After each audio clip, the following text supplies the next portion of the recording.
សាច់រឿងរបស់ពុសីគឺជាសាច់រឿងមួយដែលគាត់បានចែករំលែកមកខ្ញុំបាទហើយចំពោះសាច់រឿងមួយនេះបានកើតឡើងលើខ្លួនគាត់ផ្ទាល់តែម្ដងចំពោះខ្មោចប្រពន្ធដើមរបស់គាត់នឹងណែបានកើតទុកមិនសុខចិត្តហើយក៏មកតាមលងបន្លាចគាត់ស្ទើរតែបាត់បង់អាយុជីវិតផងដែរបាទជម្រាបសួរពុកម៉ែបងប្អូនត្រឡប់មកកាន់ខ្មែរ podcast ភេរនីតិម្ដងទៀតហើយមុននឹងចូលទៅដល់សាច់រឿងមួយនេះខ្ញុំបាទសូមឲ្យពុកម៉ែបងប្អូនជួយចុច Subscribe ឬក៏សញ្ញារូបកណ្ដឹងម្នាក់មួយផងដើម្បីទទួលបាននូវវីដេអូថ្មីៗហើយកុំឲ្យបងប្អូនចំណាយពេលយូរតោះយើងទៅកាន់សាច់រឿងនេះទាំងអស់គ្នា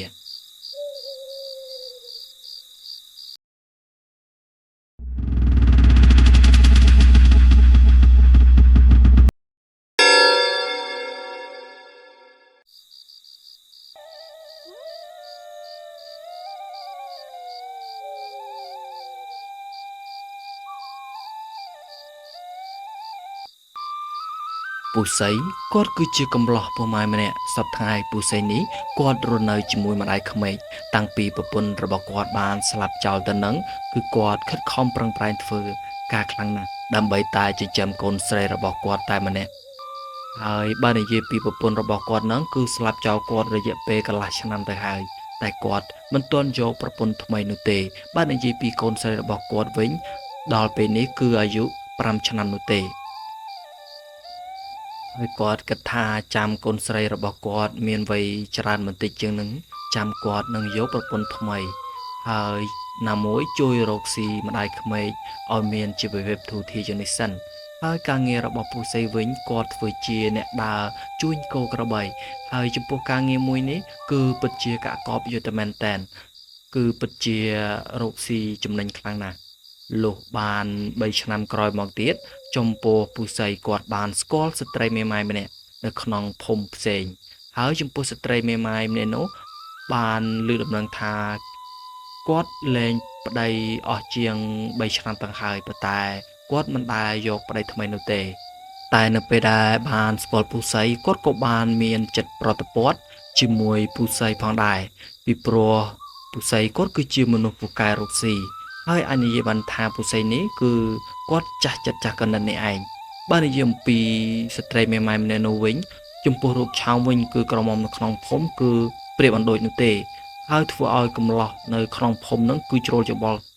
ចង់ចូលស្ដីដណ្ដឹងគាត់ជាច្រើនផងដែរប៉ុន្តែចំពោះគាត់គឺមិនបានយល់ព្រមជាមួយកំឡោះនេះឡើយព្រោះអីគឺគាត់ចាំមើលមនុស្សដែលគាត់ចូលចិត្តហើយមែនគឺនៅពេលដែលបានស្គាល់ពូសីគឺគាត់បានមានចិត្តប្រតិព័ទ្ធជាមួយពូសីបាត់ទៅហើយ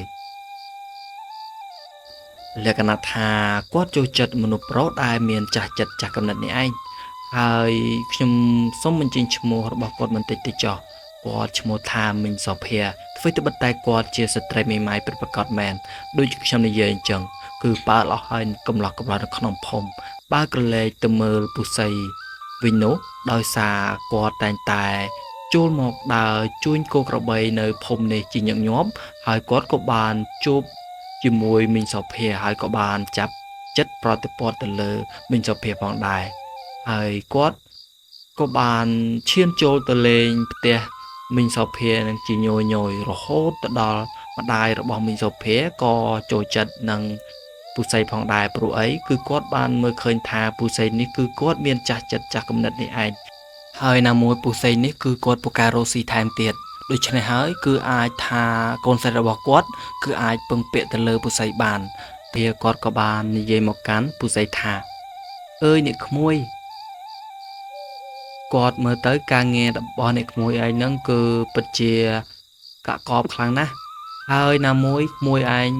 ចាស់ចិត្តចាស់កណិតបែបនេះទៀតបើសិនជាមាននារីណាម្នាក់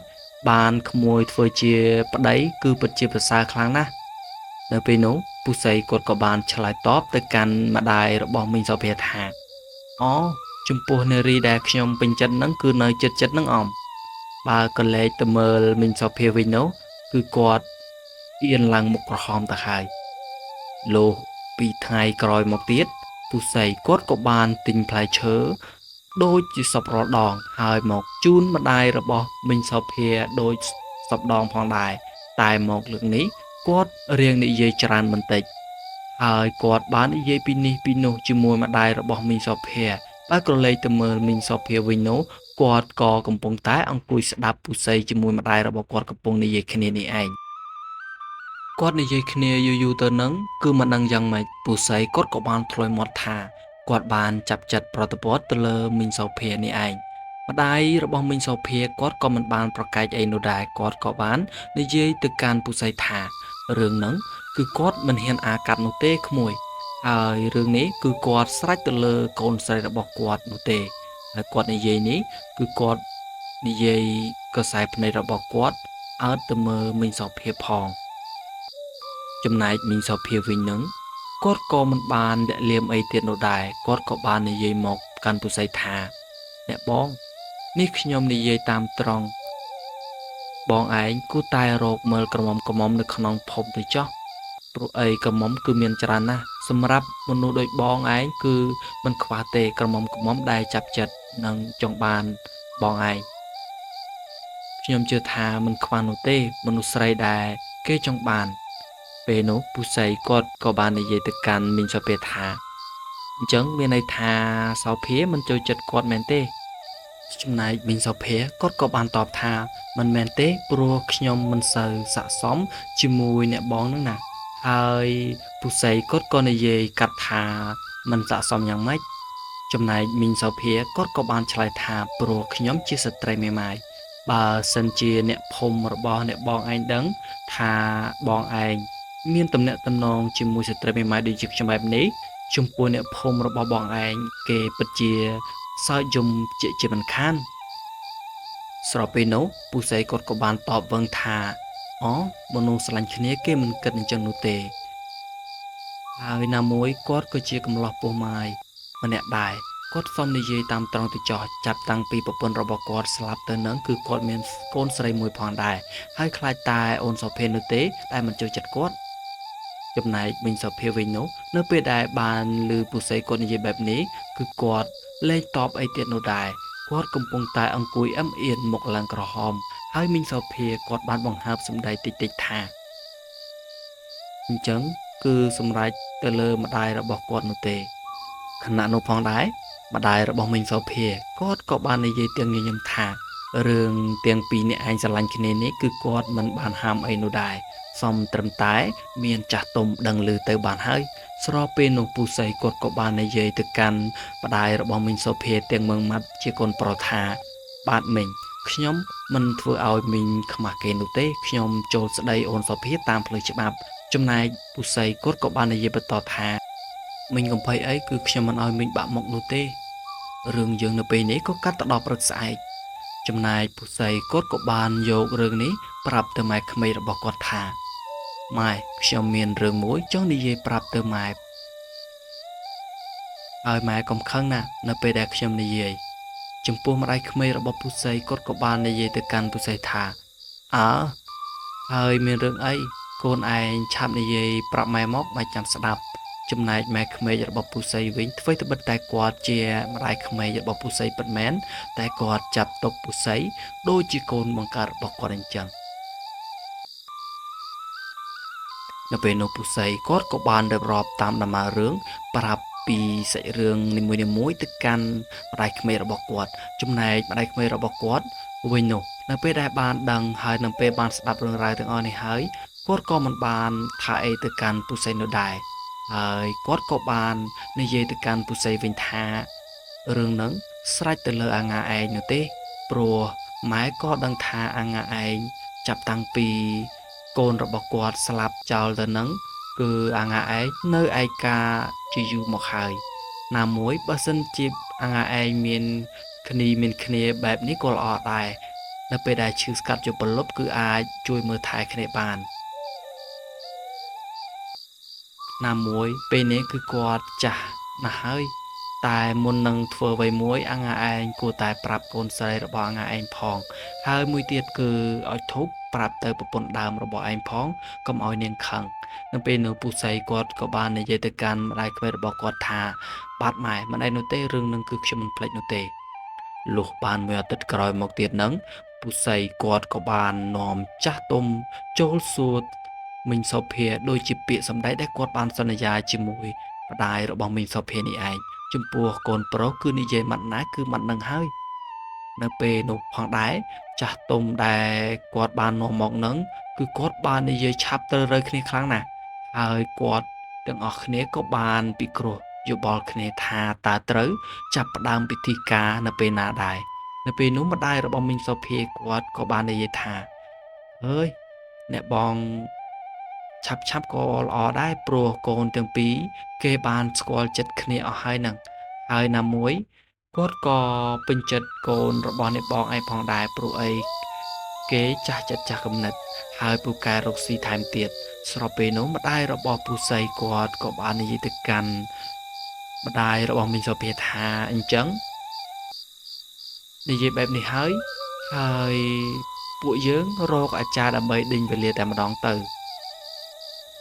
ហើយរឿងក៏កាត់ទៅដល់3ខែក្រោយមកទៀតចំពោះពួកគាត់ទាំងពីរនាក់ហ្នឹងនៅខ្ទង់3ខែដែលគាត់បានរៀបការរួចហ្នឹងគឺ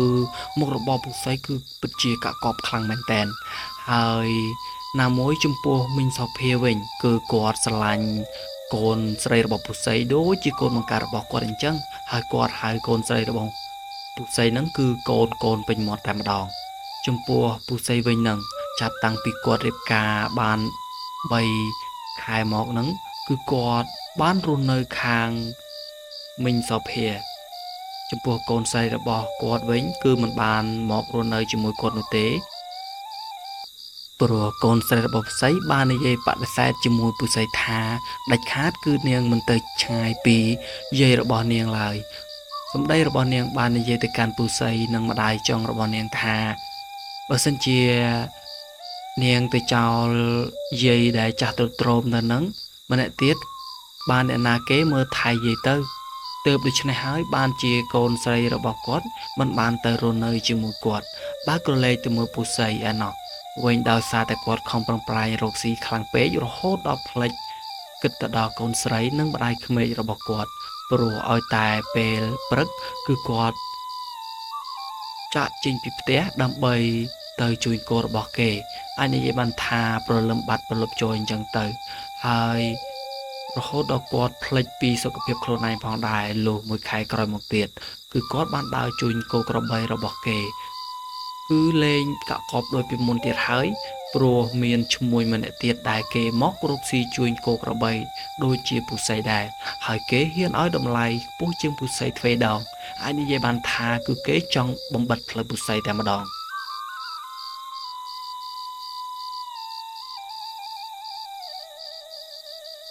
ប៉ុន្តែរឿងទាំងអស់នេះក៏មិនអាចបំបិតផ្លូវពុសីបានដែរព្រោះមានមួយស្គាល់គាត់ច្រើនខ្លាំងណាស់ហើយតែមួយពុសីគាត់រកស៊ីមុខរបរនេះជាយូរឆ្នាំមកហើយគាត់ក៏មិនដែលរកស៊ីបោកប្រាស់គេនោះដែរទើបដូច្នេះហើយបានជាមួយរបស់គាត់ទាំងអស់គឺតែងតែជឿជាក់ទៅលើគាត់តែក៏មានមួយរបស់ពុសីខ្លះក៏ជួញគោក្របីទៅឲ្យឈ្មួញផ្សេងទៀតនោះដែរប៉ុន្តែភាគតិចណាស់ដែលគេជួញទៅឲ្យអ្នកផ្សេងនោះយើងដឹងហើយចំពោះឈ្មួញមួយចំនួនតែងតែឆក់ឱកាសនិងគុំគួនគ្នាទៅវិញទៅមកដល់ថ្នាក់ហ៊ានធ្វើអ្វីៗគ្រប់យ៉ាងដើម្បីថែផលប្រយោជន៍របស់ខ្លួនឯងហើយមែនចាប់តាំងពីពុសីគាត់មានចំនួនឬក៏មានការប្រកួតប្រជែងជាមួយឈ្មួញម្នាក់នោះមកគឺគាត់ចាប់ផ្ដើមធ្លាក់ខ្លួនឈឺតែម្ដងបានមួយខែក្រោយមកពុសីចាប់ដើមធ្លាក់ខ្លួនឈឺទ្រុឌទ្រោ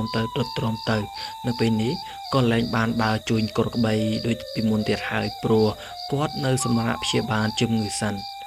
ហើយចំពោះមួយរយៈដែលគាត់ឈឺនឹងគឺគាត់តែងតែយល់សុបិនអាក្រក់គឺតែងតែឃើញខ្លួនឯងត្រូវបានគេព្យួរកឡើងទៅលើហើយអ្វីដែលធ្វើឲ្យគាត់កាន់តែងឿងឆ្ងល់នោះឲ្យតែពេលគាត់សុបិនឃើញខ្លួនឯងត្រូវបានគេព្យួរកឡើងទៅលើនឹងគឺគាត់តែងតែឃើញប្រពន្ធរបស់គាត់ដែលបានស្លាប់ចោលគាត់ទៅយូរមកហើយនឹងកំពុងតែអង្គុយយំសម្លឹងមកមើលគាត់ផងដែរហាក់ប្រៀបដូចជាប្រពន្ធរបស់គាត់ដែលបានស្លាប់ចោលទៅនឹងចង់មកជួយគាត់ដែរតែប្រៀបដូចជាចូលមកមិនបានទើបដូច្នេះហើយបានជាខ្មោចប្រពន្ធរបស់គាត់នឹងបានត្រឹមតែអង្គុយយំ តែពូសីវិញគឺគាត់មិនបានគិតអីច្រើននោះដែរគឺគាត់បានគិតថានេះគ្រាន់តែជាការយល់សុបិនតែប៉ុណ្ណោះគឺគាត់មិនបានចាប់អារម្មណ៍អីច្រើននោះទេហើយចំពោះការយល់សុបិនរបស់គាត់នេះគឺគាត់មិនបានប្រាប់រឿងនេះទៅប្រពន្ធនិងម្ដាយរបស់ក្មេករបស់គាត់ផងដែរព្រោះគាត់គិតថានេះវាជារឿងធម្មតាហើយលុះបន្ទាប់ថ្ងៃមួយទៀតគឺគាត់កំពុងតែអង្គុយនៅនឹងមុខជណ្ដើររបាក់ជាម៉ោង6ល្ងាចនោះទេហើយគាត់ក៏បានឃើញគោមួយឡើងខ្មៅហើយភ្នែកឡើងក្រហមគាត់ថាគោហ្នឹងមិនមែនជាគោធម្មតានោះទេគឺមើលមកគាត់នឹងប្រៀបដូចជាស៊ីសាច់ហត់ឈាមអញ្ចឹងគឺបើមើលដំណើរវិញឡើងមានអំណាចតែម្ដងហើយគោបាមួយហ្នឹងគឺមិនបានធ្វើអ្វីគាត់ដែរតែគេដើរកាត់មុខផ្ទះរបស់គាត់គឺដើរហួសបាត់ទៅបានមួយខែក្រោយមកទៀតហ្នឹងជំងឺរបស់ពុសីគាត់ក៏បានទូស្បែកឡើងវិញហើយគាត់ក៏បាននាំមីងសូភាទៅលេងកូនស្រីរបស់គាត់ហើយណាមួយដោយសារតែគាត់ពេលនេះក៏មានពេលទំនេរច្រើនផងដែរគាត់គិតថានឹងទៅលេងកូនស្រីរបស់គាត់នឹងម្ដាយក្មេកឲ្យរៀងយូរថ្ងៃបន្តិចព្រោះចាប់តាំងពីគាត់រៀបអាពាហ៍ពិពាហ៍ជាមួយមីងសូភាមកគឺមិនសូវបានឈានចូលទៅលេងនោះទេទើបដូច្នេះហើយពុសីគាត់ក៏បាននាំមីងសូភាទៅលេងទៅហើយរហូតដល់ពេលដែលគាត់ទៅដល់ផ្ទះម្ដាយក្មេករបស់គាត់នឹងចំណែកពុសីវិញគាត់ចាប់តាំងពីធ្លាក់ខ្លួនឈឺមកហើយគាត់ដូចជាមានអារម្មណ៍ភ្លេចភ្លាំងអានិយាយបានថានិយាយមកភ្លេចក្រោយអញ្ចឹងទៅនៅយប់មួយនោះរៀងរបាក់ជាម៉ោង11យប់ពុសីគាត់កំពុងតែសម្រាកនៅលើផ្ទះជាមួយនឹងម្ដាយក្មេកប្រពន្ធកូនរបស់គាត់អញ្ចឹងគឺកំពុងតែដេកសុកនោះពុសីគាត់ក៏មានអារម្មណ៍ថាដូចជាមាននរណាម្នាក់កំពុងតែធ្វើអ្វីមួយនៅកន្លែងចង្ក្រានបាយលក្ខណៈថាចង្ក្រានបាយរបស់គាត់នឹងគឺធ្វើនៅដោយឡែកពីផ្ទះរបស់គាត់នោះទេគឺនៅជំហៀងផ្ទះតែម្ដងនៅពេលនោះគាត់បានឮសំឡេងដូចជាលាងចានដាំបាយអញ្ចឹងទៅហើយនៅពេលនោះពុសីគាត់ក៏បានក្រឡេកទៅមើលតាមប្រឡោះបង្អួចគឺឃើញថាមានមនុស្សកំពុងតែនៅនឹងចង្ក្រានបាយនោះពិតប្រាកដមែនបានជាគាត់មើលឃើញបែបនេះគឺដោយសារតែ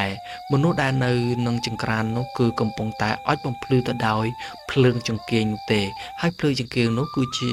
ចង្កៀងភ្លេងកាតនោះឯងចំពោះពុសីគាត់ក៏បានងាកទៅមើលប្រពន្ធកូននិងម្ដាយក្មេករបស់គាត់គឺឃើញថាកំពុងតែនៅដេកនៅលើផ្ទះនោះទេនៅពេលនោះចម្ងល់របស់ពុសីគាត់ក៏បានផុសឡើងថាតើនៅរោងបាយនោះជាអ្នកណាឲ្យពិតប្រាកដពុសី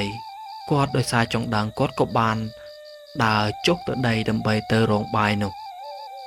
ពុសីគាត់ចុះពីផ្ទះមិនទាន់ដល់ដីស្រួលផងស្រាប់តែគាត់ឮសំឡេងមីងសូភាបានហៅគាត់ពីព្រោះមីងសូភាគាត់បានឃើញពុសីបានចុះទៅដីដូច្នេះហើយបានគាត់ហៅក្រែងថាពុសីគាត់មានជំងឺរវើរវាយដូចពីមុនអញ្ចឹងទៅនៅពេលនោះបើក្រឡេកទៅមើលមនុស្សដែលកំពុងនៅក្នុងរោងបាយនោះនៅពេលដែលឮសំឡេងរបស់មីងសូភាស្រែកឡើងបែបនេះគឺភ្លើងចង្កៀងដែលបានអុជបំភ្លឺនោះគឺចាប់ដល់លត់ភ្លឹបតែម្ដងហើយពេលនោះពុសីគាត់ក៏បានរត់ទៅកាន់រោងបាយនោះយ៉ាងលឿនប៉ុន្តែអ្វីដែលគាត់ទៅដល់ហ្នឹងគឺគាត់បានច្បាច់ពិលមើលទៅគឺមើលតាមបរិវេណដែលមនុស្សនៅកន្លែងដែលគាត់ឃើញហ្នឹងគឺមើលចានមើលឆ្នាំងគឺនៅមានរបៀបរៀបរយគឺគ្មានផ្លាស់ប្ដូរកន្លែងនោះទេគាត់ក៏បានមានចង្អុលថាតើមនុស្សដែលគាត់បានឃើញបាញ់មិញនេះតើនរណាហើយតើគេជាអ្វីឲ្យពិតប្រាកដហើយគាត់នៅពេលនេះបានត្រឹមតែឆ្ងល់នៅក្នុងចិត្តតែប៉ុណ្ណោះលុះព្រឹកឡើងមកដល់ពុសីគាត់មិនបានប្រាប់រឿងនេះទៅម្ដាយក្មេករបស់គាត់នោះទេនៅពេលនោះផងដែរពុសីដូចជាមិនមានប្រលឹងប្រលះនៅក្នុងខ្លួនសោះហើយគាត់តែងតែផឹកស្រាមួយរយៈគឺមិនដែលគិតអ្វីសោះសូម្បីតែប្រពន្ធនិងម្ដាយក្មេករបស់គាត់និយាយមកកាន់គាត់ថាកុំឲ្យសូវផឹកស្រាច្រើនពេកតែគាត់បែរជាតបមកប្រពន្ធនិងម្ដាយក្មេករបស់គាត់វិញថាដោយពាក្យសម្ដីខ្លាំងៗមកកាន់ពួកគាត់ទាំងពីរទៅវិញ ទាំងដែលគាត់ពីមុនមិនមែនជាមនុស្សបែបនេះនោះទេមិនថាប្រពន្ធនិងម្ដាយក្មេករបស់គាត់និយាយបែបណាក៏ដោយក៏គាត់មិនដែលមានសម្ដីធំឡើយហើយចាប់តាំងពីថ្ងៃនោះមកក្រុមគ្រួសាររបស់គាត់គឺចាប់ផ្ដើមរកកម្មរកុសទៅតែម្ដងហើយចំណែកពុសីគាត់ចាប់ផ្ដើមធ្លាក់ខ្លួនឈឺម្ដងទៀតហើយនៅពេលដែលគាត់ឈឺលើកនេះគឺគាត់តែងតែឃើញប្រពន្ធដើមរបស់គាត់ដែលជាខ្មោចនឹងគឺតែងតែមកយកគាត់គឺគាត់បាននិយាយថាម្ដងឃើញនៅលើធ្នឹមផ្ទះម្ដងទៀតគឺនៅឈរនៅលើខ្លួនគាត់តែម្ដងហើយប្រពន្ធរបស់គាត់បាននិយាយថានឹងចាំយកគាត់ហើយគាត់ឈឺលើកនេះគឺធ្ងន់ជាងមុនទៅទៀតចំពោះប្រពន្ធនិងម្ដាយក្មេករបស់គាត់បាននិយាយថាចំពោះការៈរបស់ពុសីវិញនោះនៅពេលថ្ងៃគឺនិយាយធម្មតានោះទេលក្ខណៈថាគាត់និយាយស្គាល់បងស្គាល់ប្អូនឬក៏ស្គាល់តាស់ស្គាល់ចាស់ស្គាល់ទុំអញ្ចឹងទៅបើក៏លេចទៅមើលនៅពេលយប់វិញគឺថាចំពោះពុសីវិញគាត់មិនដែលដេកពុតអីនោះទេចេះតែនិយាយរវើរវាយពីនេះពីនោះហើយអ្វីដែលធ្វើឲ្យប្រពន្ធនិងម្ដាយក្មេករបស់គាត់កាន់តែបះសក់នោះគឺនៅម៉ោង12យប់ចំពោះអាការៈរបស់ពុសីប្រៀបដូចជាមិនមែនជាមនុស្សអញ្ចឹងគឺគាត់តែងតែនិយាយពីឈ្មោះមនុស្សចម្លែកហើយចំពោះឈ្មោះមនុស្សដែលពុសីគាត់និយាយហើយមកនឹងគឺម្ដាយក្មេករបស់គាត់បានស្គាល់ថាចំពោះឈ្មោះមនុស្សដែលគាត់បាននិយាយចេញមកហ្នឹងគឺជាឈ្មោះមនុស្សដែលអ្នកស្លាប់ទៅហើយមានពេលខ្លះពុសីនេះគឺគាត់ចង់រត់ចូលព្រៃខ្មោចក៏មានដែរតែដោយសារមានអ្នកភូមិគេជួយចាប់រហូតដល់ថ្ងៃមួយទៀតពុសីនេះគឺគាត់កាន់តែធ្ងន់ទៅរហូតដល់ប្រពន្ធនិងម្ដាយក្មេករបស់គាត់ចាប់ចងតុព្រោះយប់ឡើងគឺគាត់មិនដែលដេកធន់អីនោះទេពេលខ្លះគឺគាត់ចង់រត់ចេញពីផ្ទះថែមទៀតជាងដឹងហើយចំពោះពួកគាត់សត្វតែជាមនុស្សស្រីគឺមិនមានកម្លាំងណាទៅចាប់មនុស្សដូចជាពុសីនោះទេនៅពេលដែលមានពលឹងអវិញ្ញាណចូលគឺវាមានកម្លាំងខ្លាំងណាស់ហើយជំរើសចុងក្រោយគឺគាត់មានតែចាប់ពុសីនឹងចងទុកតែម្ដងចំពោះម្ដាយក្មេកនិងប្រពន្ធរបស់គាត់គឺបានទៅរកគ្រូខ្មែរអស់4ទៅ5នាក់ទៅហើយប៉ុន្តែមើលជំងឺរបស់ពុសីមិនជាសោះចំពោះទ្រព្យសម្បត្តិរបស់ពុសីទាំងប៉ុន្មានដែលគាត់ខំរកស៊ីជាយូរឆ្នាំមកហើយនឹងគឺគាត់លក់ឡើងខ្ទេចខ្ទីតែម្ដងគឺដើម្បីតែមើលជំងឺរបស់ពុសីប៉ុន្តែគឺមើលមិនជាថែមទាំងអស់ទាំងទ្រព្យសម្បត្តិថែមទៀតហើយបែរជាជំងឺរបស់ពុសីគឺកាន់តែធ្ងន់ទៅហើយណាមួយទ្រព្យសម្បត្តិរបស់គាត់ក៏អស់ទៀតហើយនៅពេលថ្ងៃមួយទៀតមានអ្នកភូមិផងរបងជាមួយគ្នាម្នាក់បានមកសួរសុខទុក្ខពុសីនៅពេលដែលអំព្រមអ្នកនឹងគាត់ឡើងមកលើផ្ទះហើយគាត់ក៏បានសួរទៅកាន់ម្ដាយក្មេករបស់ពុសីថាមិនហើយអ្នកតើជំងឺរបស់អាស័យវាធូរស្បើយខ្លះដែរអត់អ្នកចំណែកម្ដាយក្មេករបស់ពុសីគាត់ក៏បានតបទៅអំព្រមអ្នកនោះថាចាអ្នកបងជំងឺវាគឺកាន់តែធ្ងន់ទៅហើយនេះគាត់រកគ្រូខ្មែរអស់ប៉ុន្មាននេះហើយនៅតែមើលជំងឺវាមិនជាទៀតពេលនេះគឺខ្ញុំអស់យោបល់ទៅហើយចំណែកអំព្រមនេះនោះគាត់ក៏បាននិយាយមកកាន់ម្ដាយរបស់ពុសីថាអូអញ្ចឹងខ្ញុំស្គាល់គ្រូខ្មែរម្នាក់តែគ្រូខ្មែរម្នាក់ហ្នឹងគឺគាត់រៀងនៅឆ្ងាយបន្តិចបើខ្ញុំនិយាយទៅប្រហែលជាអ្នកបងឯងមិនជឿខ្ញុំនោះទេហើយចំពោះលោកគ្រូខ្មែរម្នាក់នោះគឺគាត់ពូកែខ្លាំងណាស់អ្នកបងឯងបានជាខ្ញុំហ៊ាននិយាយបែបនេះព្រោះខ្ញុំជួបផ្ទាល់តែម្ដងហើយគាត់មើលជំងឺរបស់ខ្ញុំគឺត្រូវខ្លាំងណាស់ហើយគាត់នៅលើភ្នំត្បាញឯណោះគឺគាត់នៅនឹងអាស្រមរបស់គាត់នោះទេចំពោះគ្រូម្នាក់ហ្នឹងតាមតែខ្ញុំដឹងថាចំពោះអ្នកណាគ្មាននិស្ស័យជាមួយគាត់គឺទៅប៉ុន្មានលើកប៉ុន្មានសារក៏មិនដែលជួបគាត់នោះដែរទោះតែមាននិស្ស័យជាមួយគាត់ទៅបានទៅជួបគាត់ហើយមួយទៀតអ្នកបងដំបងហ្នឹងគឺខ្ញុំមិនសូវជឿទៅលើគ្រូខ្មែរនោះទេ